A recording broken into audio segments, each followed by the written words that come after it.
Muy buenas, yo soy Oscar y esto es Novatos 3D. Hoy más te vale tener una tacita de café cerca. Yo ya tengo aquí la mía preparada. Nos toca hablar de conceptos de impresión. Sí, lo sé, es un rollo. Pero quiero que tengáis claros estos conceptos para luego poder aplicarlos en el laminador. Me da igual cuál hayáis elegido, pero espero que sea Super Slicer. Aún así, teniendo claro todo lo que vamos a ver ahora, vuestras piezas tendrán las cualidades que necesitáis en cada impresión. No perdamos más el tiempo, que hoy será un vídeo largo y empecemos. En cualquier laminador vamos a encontrar siempre los conceptos perímetros o paredes, así como capas de base o de techo. En cada laminador se llamarán de una manera distinta, pero los conceptos siempre van a estar ahí. Las capas de suelo y de techo son las capas sólidas que van a realizar siempre antes de empezar la parte de las paredes y el relleno. Es decir, esas capas sólidas que están en la base y esas capas sólidas que al terminar la pieza en la parte de arriba quedarán dando fuerza y consistencia a la pieza. Por otro lado tendremos el concepto de paredes o perímetro, que hace referencia a cuántas capas va a realizar la máquina alrededor de la pieza, formando lo que es el muro exterior. Como veis en estas piezas he realizado pruebas con 1, 2, 3 y hasta 4 perímetros, y veréis que en realidad lo que cambia es el grosor. Como se aprecia a simple vista, a más perímetros más consistencia dará nuestra figura y también más gasto de material que tendremos. El ancho del perímetro en nuestros laminadores normalmente suele ser el agujero que tenemos dentro de la boquilla o notle. En la mayoría suele ser de 0,4, que es el estándar que últimamente vienen en todas nuestras máquinas, aunque hay máquinas que tienen 0,5 o incluso 0,6, así que nos quedaremos con este dato. 0,4 será un perímetro, 2 capas serán 0,8 y así en adelante. El grosor de la pared, que va dado por el número de perímetros, será lo que defina la consistencia de nuestras piezas. Aunque mucha gente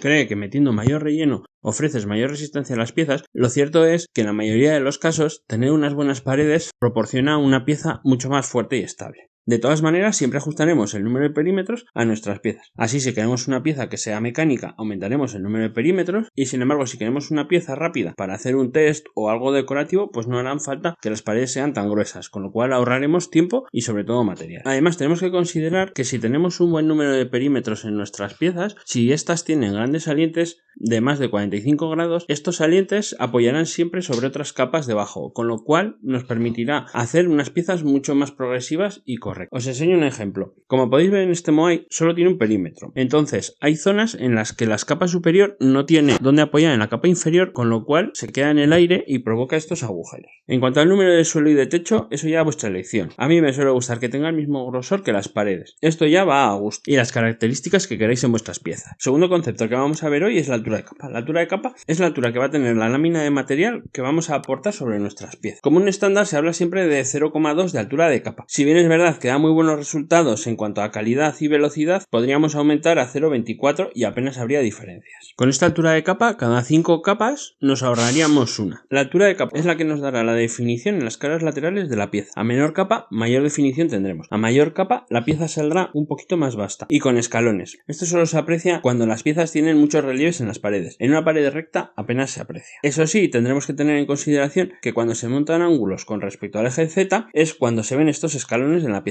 Ejemplo, aquí tenemos un Calicat impreso en capa 0,2 y aquí otro con una boquilla más grande para poder ver el efecto de una capa más alta. Esta en concreto es a 0,6. La diferencia es muy grande, pero es para que nos vayamos a los extremos y veáis perfectamente la diferencia entre los dos. Simplemente quedaos con esto. A piezas con muchos detalles como una litofanía, alturas de capas bajas. Piezas simples y grandes a alturas de capa más alta. Y aunque por ahora no me voy a meter a explicarlo, para la mayoría de las impresoras chinas que utilizamos, las alturas de capas van desde 0,08 a 0,32, saltando de 0,04 en 0,04, es decir, 0,08, 0,12, 0,16, 0,2, 0,24, 0,28, 0,32.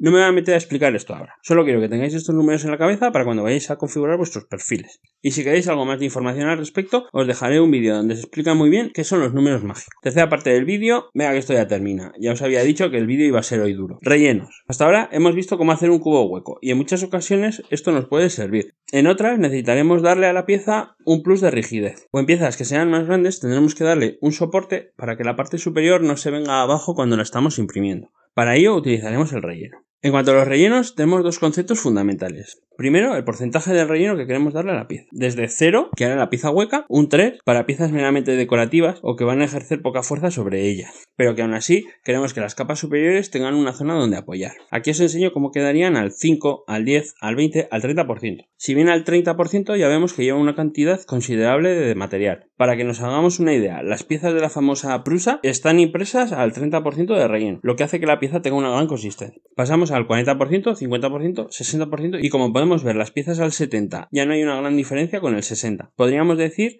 que ya casi son macizas. Una apreciación: cuando queremos una pieza maciza, normalmente no la imprimimos al 100% de relleno, ya que no suele haber mucha diferencia, pero es posible que el exceso de material nos provoque imperfecciones en las piezas, incluso que tenga menos consistencia que si la imprimiésemos al 90 o 95%. Eso quiere decir que una pieza impresa a más del 80% la podríamos considerar perfectamente maciza. Y el segundo concepto del que hablaremos siempre en los rellenos es el patrón del propio relleno. Tendremos distintas maneras de rellenar una pieza, y cada uno nos da unas características distintas. El triangular o lineal son los más rápidos, pero también son los más frágiles cuando se ejercen fuerzas en el lateral. Tenemos rellenos como el panal de abeja, que dan más consistencia a la pieza, aunque estas tardan un poquito más en hacerse. Luego tenemos los tridimensionales, como el cúbico, que se supone que da mayor resistencia a que se rompan las capas, o el giroid, tan resistente como el cúbico o el panal de abeja, pero casi tan rápido como el lineal. Tenemos otros muchos ejemplos, como por ejemplo concéntrico, rejilla cúbico, estrellas, lineales. Cada laminador tiene los suyos, y cada día inventan nuevos patrones de relleno. Si os gusta este tema y me lo dejáis en comentarios, os puedo enseñar cómo hacer piezas con tan solo rellenos y que quedarán de una manera muy curiosa.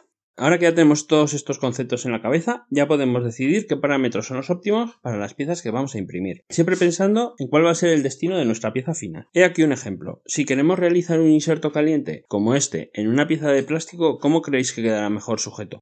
¿En un cubo hueco de tan solo 2 perímetros o en un cubo que tenga un 20% de relleno y 4 perímetros? Si tu respuesta ha sido el cubo que tiene 6 perímetros y 30% de relleno, has acertado. Eso es todo por hoy. Si has llegado hasta aquí, muchísimas gracias por aguantarme y nos vemos en el próximo vídeo.